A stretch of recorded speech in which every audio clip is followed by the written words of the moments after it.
Welcome, everyone. My name is Lucy Clarcel-Magras. I'm the managing director at Hystra. We are very excited to have this presentation with you today of a report we wrote for GAIN last year. And without further ado, I'll let Polly introduce this webinar. Over to you, Polly. Thank you so much, Lucy. I hope you can hear me well. Yeah. Thanks. Hello, everyone, and thank you for joining us today. For those who are less familiar with GAIN, maybe I can start with a brief introduction. The Global Alliance for Improved Nutrition, we are a Swiss-based foundation working to improve diet and reduce malnutrition in low and middle-income countries, particularly focused in the sub-Saharan Africa and South and Southeast Asia, where the burden of malnutrition is high and food system transformation is an urgent need. So we work across policy, finance, and markets to ensure nutritious food is available, affordable, accessible, and also desirable for low-income consumers and the vulnerable population. And in doing this, we've worked extensively with SMEs. You may inquire why SMEs. SMEs in these markets, they produce, process, and sell the vast majority of nutritious foods that reach local markets. Therefore, when we look at the development finance capital flows, we realize nutrition is rarely treated as an explicit investment theme, which is one of the reasons why there's maybe a gap or a challenge in financing the SMEs that serve these local markets. So through our Nourishing Food Pathways program, we have engaged development finance institutions, the DFIs. I think it's a term that you hear quite often in this webinar, and impact investors to understand why is this the scenario.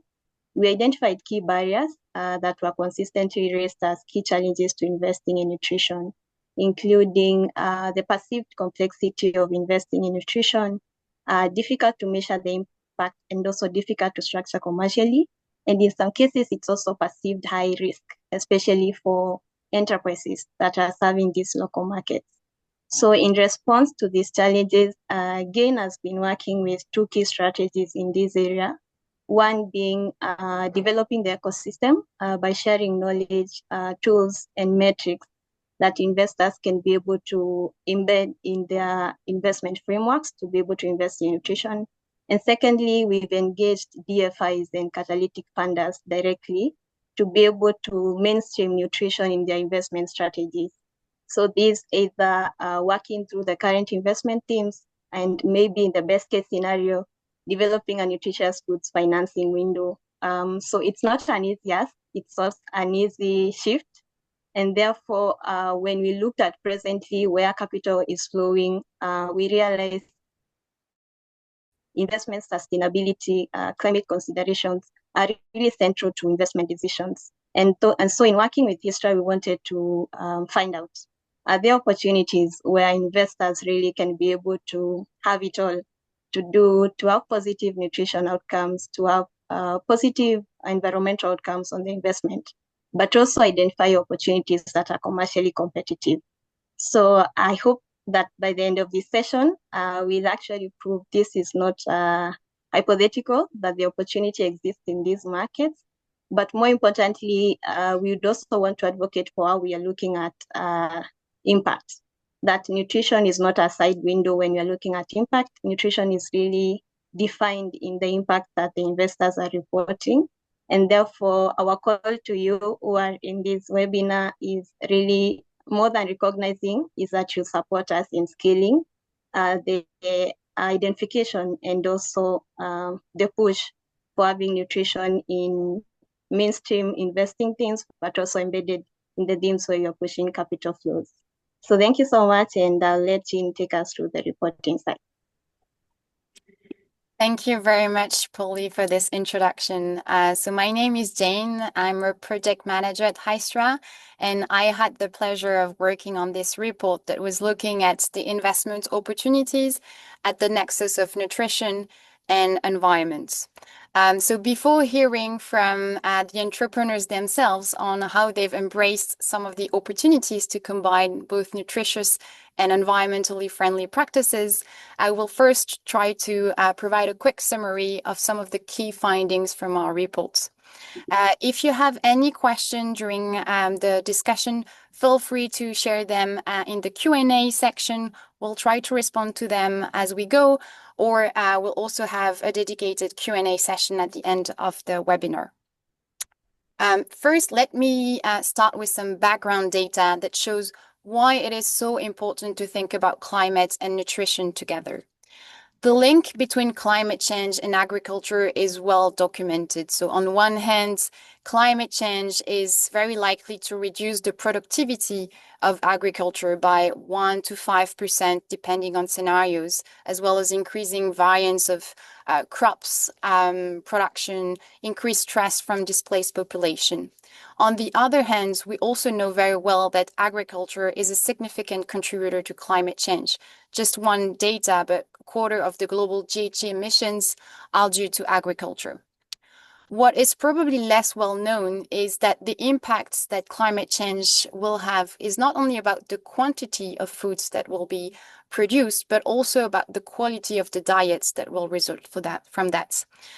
So climate change is likely to lead to a decrease in the concentration of essential micronutrients like iron, zinc, and protein in the crops that are grown. And as a result of this, experts estimate that the nutritional deficiency will increase with 175 more million people that will be zinc deficient by 2050. We'll also have 122 million more people being protein deficient, and they will be mainly located in Asia and Africa. And there are also strong reported link between droughts caused by climate change and stunting among children. So that was the gloomy starting points for our research. And so the objective for us was to really identify whether we could find some investable food value chains that could help us turn this vicious circle into one of growth and resilience. So we looked at different value chains with the objective of finding some that had both inherent nutritional value as well as low environmental impact, or at least with the potential to reduce the environmental footprint. We added a third criteria, which was the investability of the value chain, meaning whether there was strong potential for investors to invest in some of the company based on the market size, but also on the growth potential. And so with these three criteria, we identified 6 food value chains, 3 plant-based, so fruits, vegetables, and legumes, as well as 3 animal-based, milk, poultry, and aquaculture, across 3 regions that we looked at: Latin America, Sub-Saharan Africa, and Southeast Asia. And for each of these value chains, we've made 2 case studies to document what could be some business model innovation and concrete best practices that could be worth replicating. Before you hear from 3 of these case studies that we'll have the pleasure to showcase, let me give you a glimpse of some of the general findings we have compiled with this report. So first, if we start with the plant-based value chain, so fruits, vegetables, and legumes. If we start with looking at the markets, fruit, vegetables, and legumes have high inherent nutritional value, and among all the value chains that we've looked at, the lowest environmental impacts. These foods are well anchored in the diets of the regions we've looked at, yet the consumption per capita remains lower than what is recommended. Just to give you an example, vegetables in Sub-Saharan Africa, people consume 46% of the recommended portion from the World Health Organization. That's below the 60% global average. So while it's consumed, there is a potential to increase that further to reach the healthy diet objectives. In terms of market size, these markets are relatively small. Again, if we look at vegetables in Sub-Saharan Africa, the production is valued at $18.5 billion. That's very small if you compare that to other animal-based value chains. For instance, aquaculture in South and Southeast Asia is more towards 200 billion. So it's relatively small, but the good news is that the growth is steady. So vegetables in Sub-Saharan Africa, the market is projected to grow at a 10% annual rate. and 4.2% for fruits in LATAM. So these are dynamic markets that are worth investigating. However, there is a big challenge in investing into these markets. And the main reason mentioned is the market fragmentation, because the majority of the producers are smallholder farmers that have low productivity. So what are the opportunities to actually seize the growth of these markets? In such fragmented markets, we have identified that one of the key levers would probably lie within distributors that have the capability to aggregate these smallholder farmers. Just to give you another example of some of the case studies that won't be discussed later on, which is FarmWorks. FarmWorks is a Kenyan agro distribution company, and they are working with about 3,000 partner farmers in their network. And they've managed to increase the productivity of their farmers by 30%. And when we were asking the CEO how they've managed to do that, they've provided some training, some inputs, but what was the real key for them to help increase the productivity was to guarantee the offtake of the products from the farmers. And so they've done this very smartly by building some software that enable to track the entire supply chain from the farm gates to the final sale, which enables efficient logistics. And it's also interesting because this logistics is supporting the reduction of post-harvest losses. We realized that up to 40% of vegetables are currently lost to post-harvest in sub-Saharan Africa. FarmWorks has managed to reduce that to 3%. Again, thanks to efficient logistics, but also because they've put in place a smart grading of products, which enable them to sell vegetables that are still edible but have some defects at a lower price, which also not only reduce post-harvest losses, but increase the affordability and availability of these products. Another example comes from Grupo La Norteñita, which is selling apples in Mexico.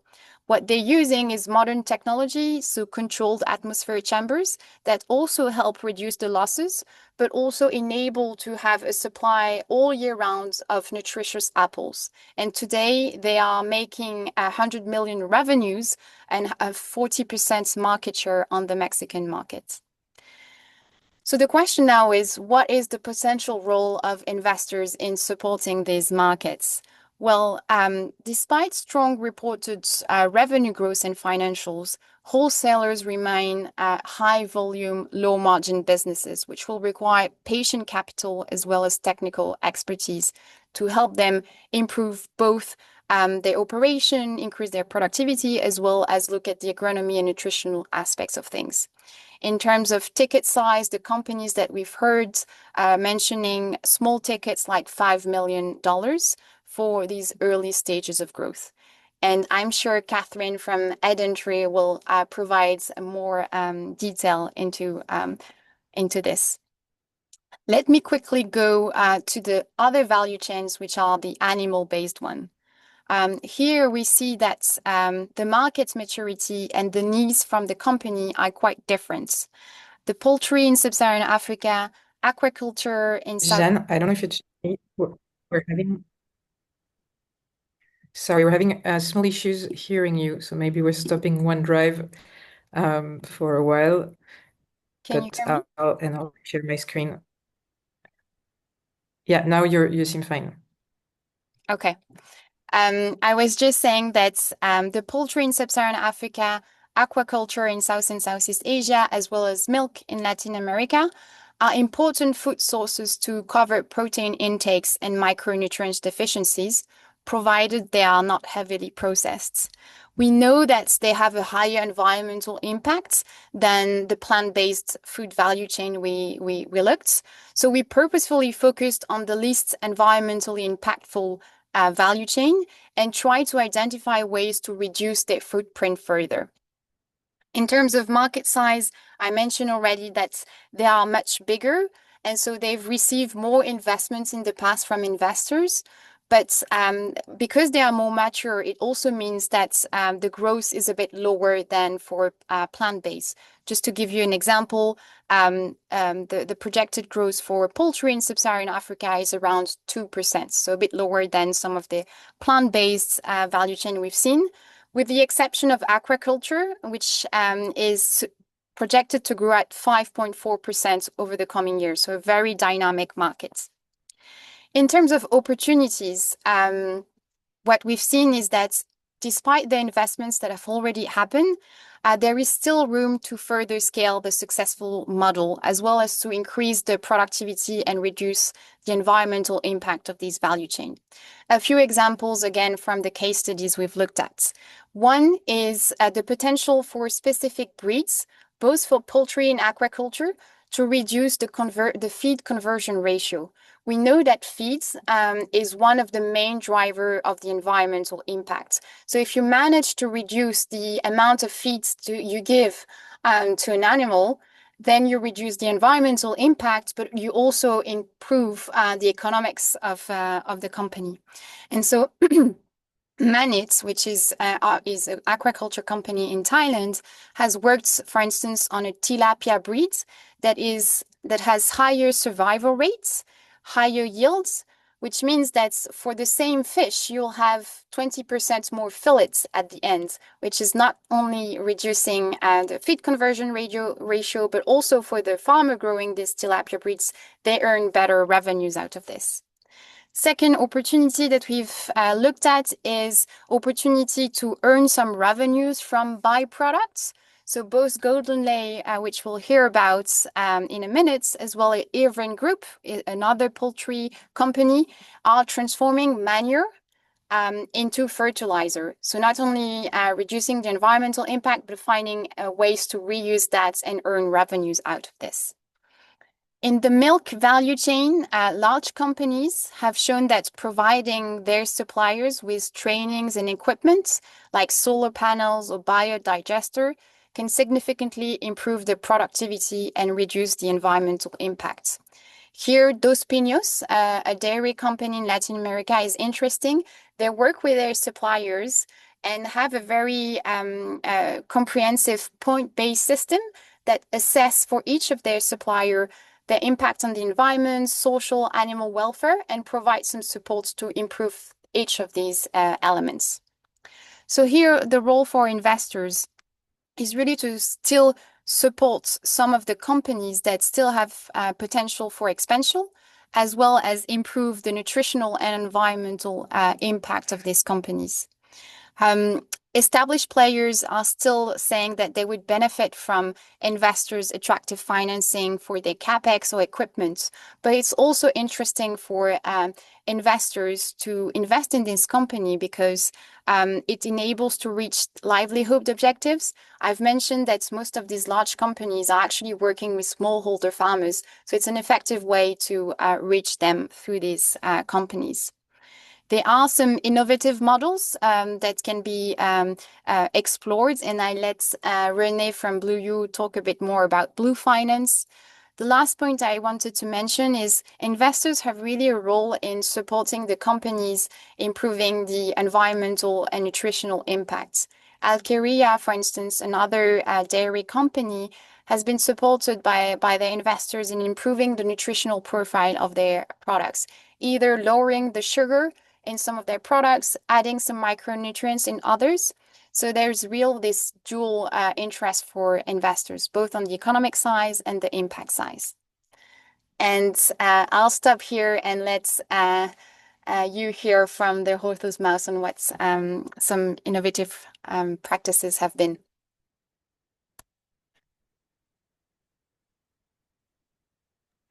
Sorry, thank you so much, Jeanne. And we're now going to hear from three fantastic entrepreneurs who have started companies that are really at this nexus of positive environmental impact and nutrition, as well as from Alex Goodenough, representing British International Investment, who will bring the investment side to this story. So I will close this little PowerPoint and we can discuss directly.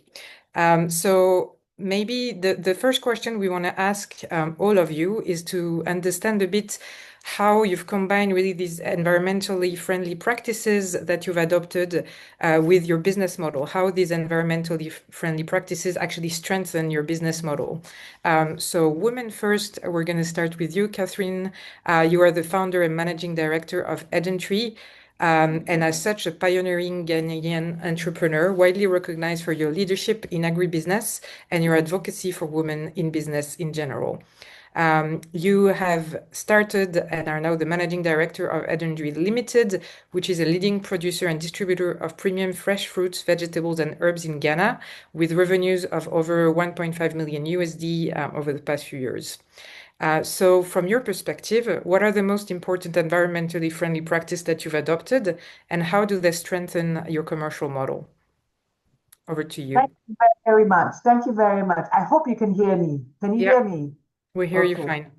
Yes, right. So what we have been able to do is reduce the amount of water that we use because with the climate issues going around year by year, the volume of water, which is a good natural resource for farming, is being reduced. And with the sun that is so high, we are finding ways in which to use less water for our produce. So for example, at our factory, we now use barely 10,000 liters of water for 75 staff per day, which this is about from using 40,000 liters of water per day. And also with our farmers, we encourage our farmers and we assist them with drip irrigation. And the drip irrigation actually uses less water than actually using open sprinklers. So I would say that that is the environmental impact that Tree is using by minimizing water usage. Thank you. Thanks a lot, Catherine. So same question now to you, Fletcher, as the co-owner and managing director of Golden Lay. You founded Golden Lay Zambia in 2005. You've led the company's evolution into the premier table egg producer in Central Africa. Your expertise in executive leadership and strategic planning has driven the firm's successful diversification into commercial row cropping, creating a resilient and integrated agriculture enterprise. You're a specialist in market expansion, and as I'm sure you'll explain, building diverse marketing channels that really ensure that Golden Lay products reach customers across Zambia and throughout the region. And you had over 15 million of sales, if I'm not mistaken, back in 2024, maybe even more last year. So we'd like to hear from you. How do you manage to bring environmental practices to really strengthen your business model? Well, good afternoon, good morning, everybody. Yes, I suppose we apply our environmental practices across all facets of our business, from sourcing our chemicals to storing them to distribution to our PPE and to our waste, waters and effluents and all those sorts of things, adhering to all the laws of the land and obtaining all the licenses. But the biggest thing we do as Golden Lake is being able to turn our manure back into fertilizer. We all know the effects of synthetic fertilizers on the lands, and being able to turn our byproduct, which is essentially chicken manure, back into organic fertilizer, or we'd like to call it organic. There's nothing mixed into it. And put that back into the soil as a soil conditioner and utilize it as a fertilizer at the same time. I mean, we're getting fantastic yields. We don't use any synthetic fertilizers at all, and we get, if not the best yields in Central Africa. So that just goes to prove how good that the organic manure is as a soil conditioner and as a fertilizer. We also, which is a bit culturally unacceptable to some, is to be able to sell whole chickens to the broader community. And by doing this, you don't have an abattoir, you don't utilize all the water, you don't necessarily have all the packaging materials and all those sorts of things which go with, well, obviously destroying and and processing chickens. So that's another thing that goes back into the community, and which helps as well because it's a very low source or cheap source of protein versus a slaughtered chicken. Also, we also give manure out and utilize it as fertilizer to the small scale farmers as well. We give it to them sort of like an outgrower system where we sometimes provide them with seed, we provide them with the manure as well for the fertilizer, and then buy it back from them as well. So they're probably our biggest three aspects from environmental aspect, other than the normal day-to-day business things that we have to do. Thanks, Fletcher. And don't hesitate to put back your camera on for the next question. Oh, In the sorry. meantime, Sorry. I didn't turn it on. Okay, sorry. no Sorry. worries. René, over to you as the founder and CEO of Blue U. So you hold a degree in aquatic ecology and fish biology, which explain probably how and why you started Blue U. Blue U has been a leader and innovator for climate smart, restorative, and socially inclusive blue food harvesting systems. The company has developed more than 20 fisheries and aquaculture programs with community-based operators in Asia and Latin America, and the related supply chains as well into global retail and food service markets. And your sales represented over $20 million of revenues back in 2024. So as co-founder and CEO, having managed Blue U's extensive network with strategic partners on both the private sector business, conversation NGO, and impact investors sides, you also lead Blue U's continuous innovation and leadership in the blue food transformation landscape. So how does that work? Like, how is Blue U actually leveraging environmental practices and making that into a commercial model? Well, thanks for the question and the intro. Well, basically, in our case, as we are exclusively working with blue foods like seafood from both wild capture and farmed origin,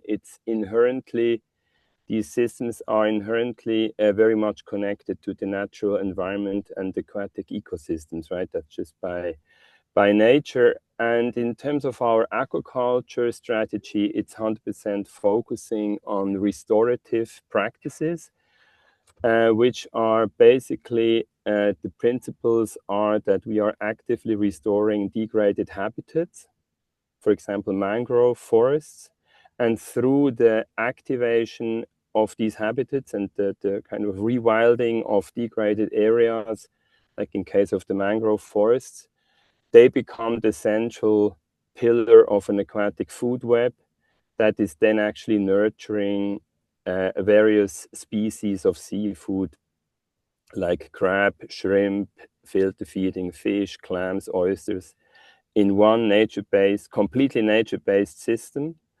So basically we're combining restoration of degraded coastal habitats with designing and creating completely nature-based blue food systems that don't rely on any external inputs. So there's no fertilizers, no feed, no chemicals, no nothing, just sunlight and plankton and nutrients.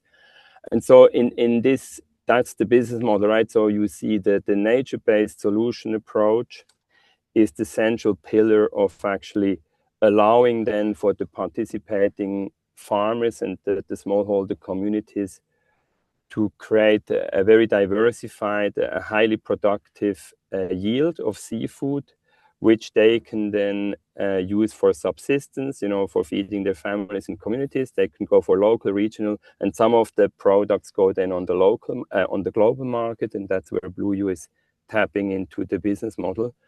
But our farming communities, we are currently commercializing roughly 20% of the total output, and 80% go into the local communities for subsistence, livelihood, and of course for nutrition at no cost, right? Because there's no cost. It's just the sunlight is for free. For the farmers, I mean. Yeah. Yes. Oh, fantastic. Thank you so much. I think these are three different but all very inspiring examples of how nature can really play a part and circularity can really play a part in making businesses sustainable. So moving on now to the perspective of investors. So Alex Goodenough, you're an investment director at British International Investments, which is the UK's development finance institution, where you focus on catalytic financial instruments and strategies to support climate innovation and investments in frontier markets. BII has invested in Golden Lay via one of the funds that you support. You've also provided technical assistance to Eden Tree, so you're quite familiar with the models we're discussing here. But from your point of view as an investor, what angle is interesting to you in these companies? Is it the local sales aspect, the nutrition, the environmental impact? Please. Yeah, thank you, Lucy. Good morning, good afternoon, everyone. I hope you can hear me okay. Great, perfect. So I think we always look at our investments in the round, so not every investment will have all of these features, but the bottom up, we're looking at commercially viable businesses, which is critical to serving those communities and stakeholders and working in those supply chains for the long term. And they have growth capital needs, and that's where I think DFIs and impact investors can really play a catalytic role, partnering with entrepreneurs, companies that are really moving the needle in this space. So I think it's a very, very exciting area. Obviously, agriculture across II's markets, if Africa and South Asia, is challenging, but where we're seeing entrepreneurs taking these innovative approaches, so mixed business by Rene in terms of looking at the circular model around the aquaculture space and maybe looking at blue carbon and blue economies, or Fletcher when he mentioned actually reinvesting and turning that fertilizer into a value-added product back to improve the yields and productivity of their supply chain. I think that's all extremely interesting and exciting, and thinking about how we can transform yields, productivity, sustainability of especially smallholder-based supply chains, where the impact is very real and very tangible for those communities and individuals. And from a BII perspective, we would then think about what impact is being created through that in terms of offtake guarantees, in terms of increased incomes on a per unit basis, but then also increases in productivity as was discussed.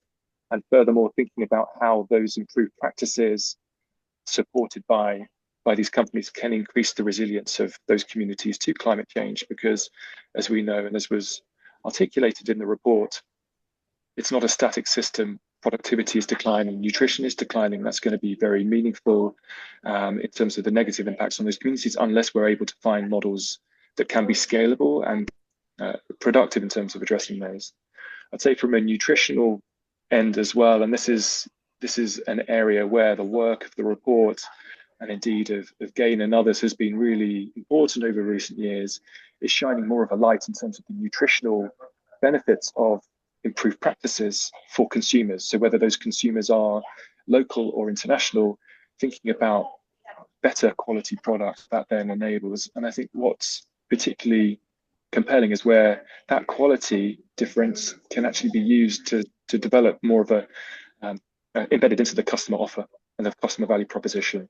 So we've invested into an organic dairy business in India called Aquaculture, where the sustainability of the practices which underpins their work with smallholder dairy farmers is then used as a way of engaging with customers and selling what is a marginally more expensive product, but finding a sustainable and scalable market for that, which is highly nutritious, better for the environment, better for biodiversity as well. So I think having that, the Venn diagram that was articulated in the report is really compelling, and having more of a embedded focus on the nutritional impacts of these investments, as well as the environmental and social impacts, is going to be a really key area of innovation, I think, for the sector going forward. Thank you so much. We're actually going to delve into some of the most innovative practices of the three models now. So maybe starting back with you, Fletcher. Eggs are a great source of cheap protein. So can you explain to us how Golden Lay aims to exploit the full potential of this market, and what future business opportunities you see in this industry? With the video on, perfect. Yeah, video's on. Yeah, well, it's all about economies of scale and growing. But obviously, the people have to be able to afford the product that you're selling them. And as eggs, we're quite lucky because they're the cheapest source of protein, cheaper than most other sources. I believe fish might be in terms of a conversion at this point in time with the imports of a lot of fish coming in from China. Eggs are there, and there's plenty of potential within Zambia and within the surrounding region as well to up the per capita. Our per capita is quite low, anywhere between 60 and 70 eggs per capita per person per annum. So there's plenty in there. And the economies of scale, obviously, is just expansion. But with expansion comes all the other problems. You've got to be able to feed a chicken. Like you said, feed is the biggest expense, just 60%, anywhere between 50 and 65%, depending on what the crop looks like. So we've been through a few droughts over the last couple of years, and now we've got bumper harvests. We've got too much maize. It's up and down. It's very hard to project how things work out here. So it's obviously economies of scale, backward integration, backward into cropping, row cropping, double cropping as well through irrigation, dams, water, fertilizer through manure, those sort of things. I don't want to keep you too long because I know you're going to run out of time. And then forward as well, looking forward into our distribution channels and different just distribution channels, whether it be through regional truck sales, local truck sales, through bicycles or formal trade, those sorts of things. So yeah. Thank you. And it's a perfect segue into the next question for Catherine, which has mostly innovated on the business model side of things and distribution channels. So Edentry undertook a retail expansion from high-end supermarkets, which was your initial focus, include also hotels, restaurants, and catering, but more on the high-end side, all the way to more local shops, street vendors, as well as e-commerce, which might still be more a bit on the premium side. But this diversification has helped you increase output and revenue by 20%. So can you tell us a bit more about why you chose this business opportunity and how you pursued it? Yes, thank you very much for the question. When we stocked up the supermarkets in the city, in town, okay, so now we are in all the shops in the city. Now what's next?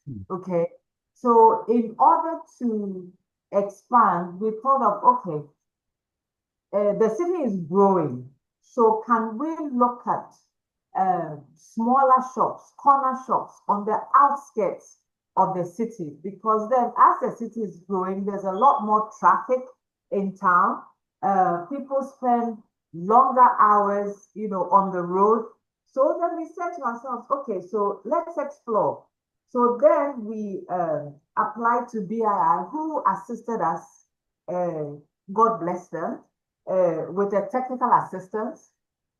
And then through the technical assistance, we worked with Bopink, who are a consultancy. So they came down, helped us look at the shops on the outskirts, and then we came up with the criteria. And for example, one of the criteria is that a local shop must have a backup generator, because we do experience lights out with the power. And with fruits and vegetables, you need to preserve them with the cold temperature. And then secondly, we need to look at the footfall of customers that go into that particular local shop. And that worked very well. So out of the number of local shops that came on board, let's say about 30% fell off. However, we are still working with 70% of them, and that enabled us increase our revenue by 20%. Thank you. Thanks a lot. It's always good to hear how innovation can fuel growth. Moving on to Blue U. So blue carbon financing, is still new for many investors. For those in the webinar who don't know, blue carbon refers to the organic carbon that's captured and stored by the ocean in vegetal ecosystem, and that can, if in some cases, generate carbon credits. So René, can you explain how you approach the subject and opportunities that you see for Blue U's business? Yes, sure. Yeah, to kind of paint the bigger picture, right? Currently, our total sales of seafood, roughly 60% is from species and products from the restorative mangrove aquaculture program across Vietnam and Indonesia. And we've been building a program over the past 15 years, which now encompasses roughly 18,000 hectares of restored areas with roughly 4,000 smallholder farmers.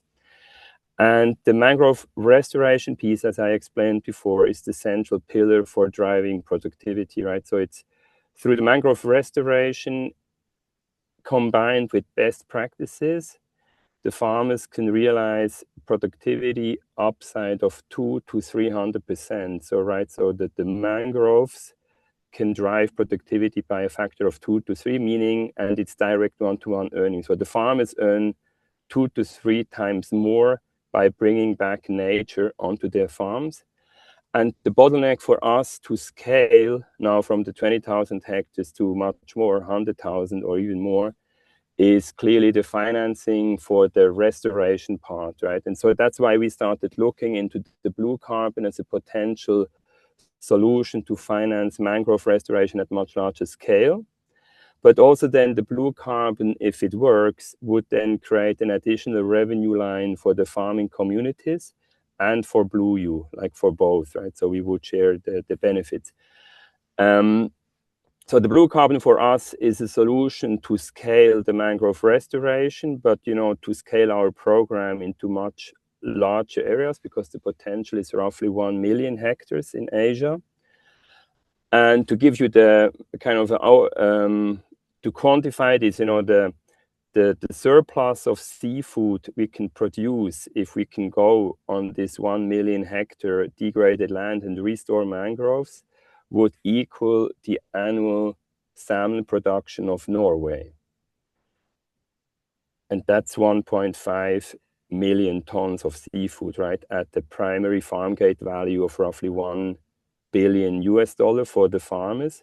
So that's why if we can unlock the blue carbon piece, then we can actually create a huge amount of impact for the participating counties, the communities, and create a huge volume of highly nutritious seafood, right?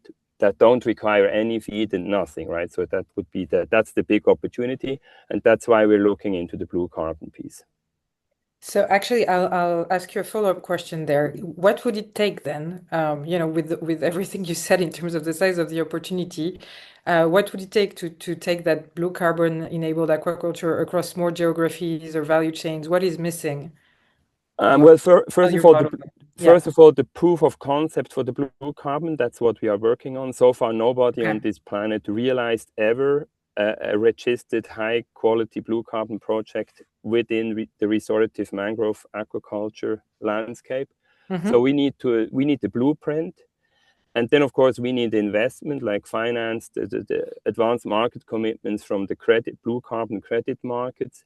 And then, of course, much more awareness on the offtake side with retailers, with buyers for these nature-based, climate-smart seafood systems. Because currently the whole industry, in our case, goes into the totally different direction. Everybody runs for intensification, feed-based, high-intensive systems. And what we're doing is completely going against the current. So we're designing community-based, nature-based, climate-smart systems. And so forth, that hasn't been interesting for investors because, you can't sell anything, right? There's no feed and no fertilizers, no chemicals. So basically access to finance, once the blueprint is delivered, that would make then the biggest difference. Okay, thank you. Going back to you, Catherine, from EdenTree's point of view, looking ahead, what do you see as the key challenges for your business and to be able to scale and replicate your best practices maybe in other geographies and value chains as well? Okay, thank you very much. Our next steps now is that we are looking for patient capital. We currently have a partner who's exiting this year, which is IMP. And the reason why we have been able to achieve what we have done so far is because we had patient capital. And so they've been with us for 10 years. So now that they are exiting, we are also looking for another investor to come and replace them, and also patient capital to take us to the next stage where we are looking at now moving into the regions and the continent, crossing the borders into the supermarket retail chains around us. And for now, what is mostly available in our jurisdiction is short-term capital, but that will not help us. So we are looking ahead for patient capital, because for agriculture, it has to be patient capital. It can't be short-term. Clear. Thank you, Catherine. Fletcher, same last question for you. What do you see as the key bottlenecks and the key factors that would help you grow or potentially replicate the model in other geographies? Very simple, and the same as what was just been discussed as well. I mean, you need patient capital funding. You need partners who have got a long-term view, especially in the agricultural sector. Very, very important. Unless you get in at the right time for a private equity at that high growth point, then it's not necessarily the most attractive or lucrative market for them. Local currency as well. Local funding in local currency is very important. A lot of us are based in the US dollar, and the kwacha or the currencies in the countries move vastly, and can either make you or break you some years. So it's very important to have a stable currency. Energy stability as well. I mean, we've seen all through the region here in Africa, we've been hit with droughts and all sorts of issues with our electricity side of things. So we need stable energy. Some of us have only had 2 hours of power for the last year virtually. So it's been quite nasty for many economies. And then obviously better infrastructure, and that goes for the roads and also for the border crossings. When you're dealing with agricultural products and most of them are perishables, our border crossings take far too long to reach different markets. So they're the biggest ones from my side. Mm-hmm. Thank you. And on what you mentioned on the need for local loans, I think that has also been an obstacle more broadly to the development of local nutritious value chains at large scale, because a lot of investors actually require funding in dollars for the companies, or revenues in dollars for the companies that they fund, because they're only offering dollar loans and hence want to be sure they're going to be repaid and avoid the risk of devaluation or simply exchange rate risks. So indeed, having local currency loans could be one that would really unlock more investments in local value chains. So thanks a lot for this. One last question then for you, Alex, on the investor side. How do you see, based on all this discussion, opportunities to better integrate nutrition, not only at BII, but more generally in DFI's portfolio? Yeah, thank you, Lucy. I think there's a couple of different angles here. One is to obviously make sure that nutrition, food security, sustainability is fully embedded into the impact due diligence process of yourselves as investors, and make sure we're constantly refining that and learning from good practice, best practice that's being developed by leaders in this field. So I think that's the first. I think the second is this is a very challenging area for investors, but that's because not necessarily every investor has every tool. So it's about knowing where you fit within that capital continuum and what role you can play. And their collaboration is really, really important. And I think a lot of the challenges that we face as an ecosystem to move more capital into types of ventures we've been discussing is around collaboration, sharing pipelines, sharing value chain mappings, bringing together good practices and success stories around innovations in business models, and sharing, for example, Catherine, the work that you mentioned with Bopink in terms of innovating on the business model and expanding into new markets. I'm sure there are dozens of companies across similar markets in sub-Saharan Africa that could benefit from that as a case study. So learning and sharing and being really open and collaborative, I think, is going to be critical. And maybe that can be something we can take forward out of this conversation if there's interest. Then there's the building on the technical assistance side, so supporting pre and post investment readiness.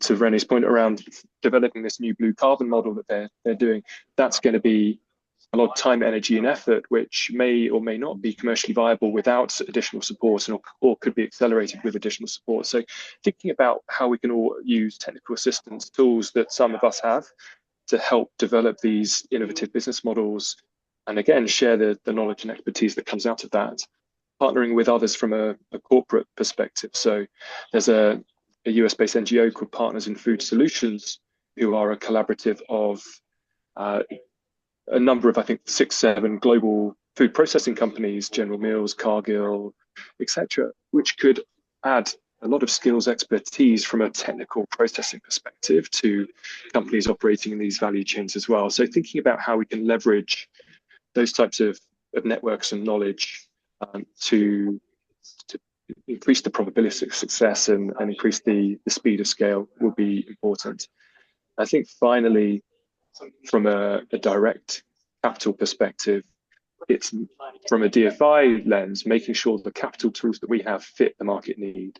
So that might be catalytic capital, taking more risk, patient capital, as was discussed, local currency options and opportunities, which have traditionally been very challenging for investors to provide, which is why there's not been a huge amount of non-dollar funding available for companies like this. But increasingly, what we've tried to do is set up new platforms. And I'm very, very lucky to say that 2 platforms that we've set up called Growth Investment Partners in Ghana and in Zambia are actually their dedicated permanent capital vehicles, with teams on the ground looking at small ticket, local currency debt. So trying to find ways in which we can develop more of these types of structures to support Catherine, support Fletcher and others is going to be really important.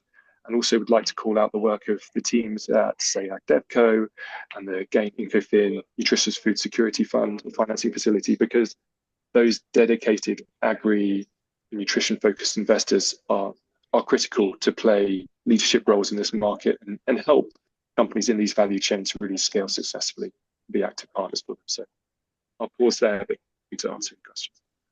Thank you. So there are already really good examples like the ones you mentioned. And indeed, it might be more a matter of replicating what has proved to work in terms of local vehicles, local currency financing, than inventing something new, except when it's about really inventing something new like blue carbon.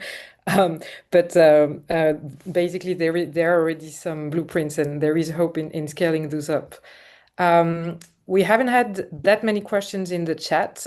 So just as a few concluding words on our end, which will avoid that we run out of time. So that is great. Monique has Yeah. Sorry? Oh, yes, Monique. Yes, you should be able to speak if you unmute yourself to ask a question.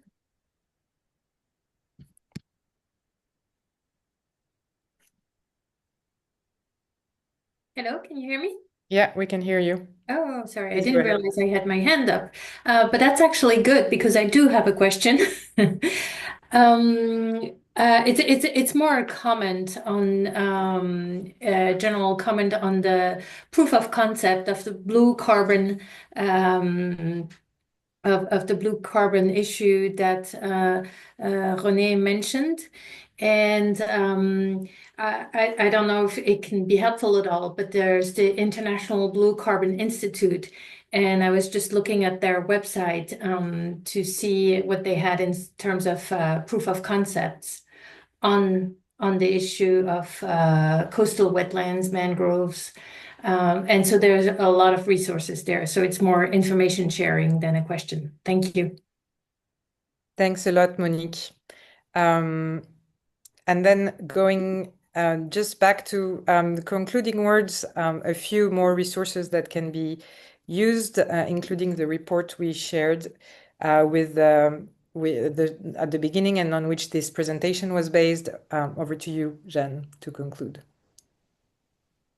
Thanks a lot, Lucy. Yes, indeed, we only had a glimpse of some of the best practices, innovation, and opportunities during this discussion. We've documented each of the case studies that you see that are very interesting, both in terms of the environmental practices, the way they are distributing locally to increase the availability of nutritious foods in their own countries, as well as the economic opportunities that these different value chains represent.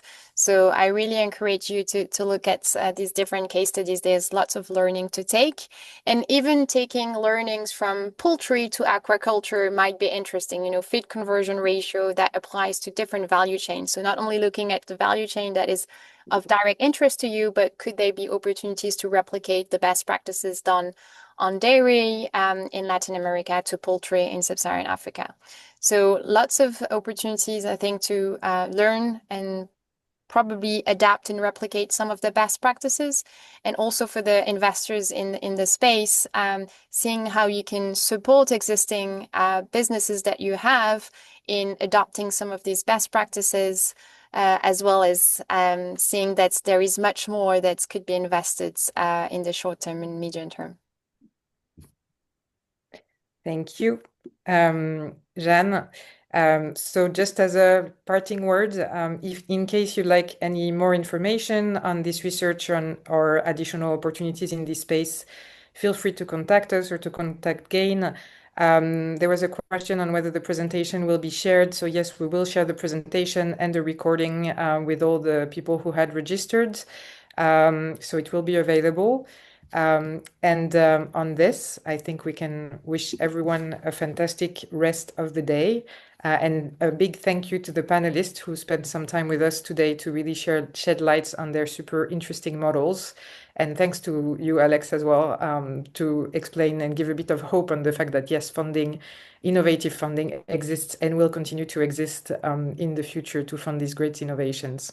So thanks again to all. Thanks to Gain for enabling us to organize this and do this super inspiring research.